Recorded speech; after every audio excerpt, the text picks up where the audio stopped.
আজ রবিবার আবার চলে এসেছি দুপুরের মেনু নিয়ে।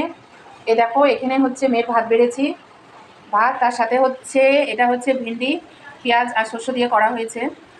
এটা সবাই খায়, ভালোই লাগে খেতে।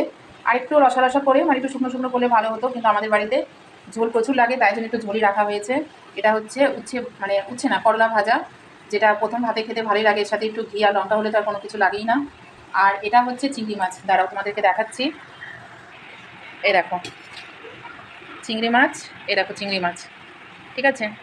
চিংড়ি মাছ, এই যে চিংড়ি মাছ আলু আর পেঁয়াজ দিয়ে করা হয়েছে, ঠিক আছে। এটা আজকেকার মানে রবিবারে এটা সব থেকে, যেহেতু কালকে মাংস এনেছি, ঠিক আছে। এই যে এই দেখো একটুখানি এক টুকরো মাংস আছে আর আলু আছে। কালকে শনিবার, রবিবারে আমরা আনি, কিন্তু যেহেতু কালকে ছেলেকে মতো মানে চিকেন হলে আর কিছু লাগে না, তাই জন্য কালকে চিকেন আনা হয়েছিল। আর আজকে হচ্ছে চিংড়ি মাছ। তাহলে এই হচ্ছে আজকেকার মেনু। তাহলে চলো, কেমন লেগেছে তোমরা জানিও। টাটা।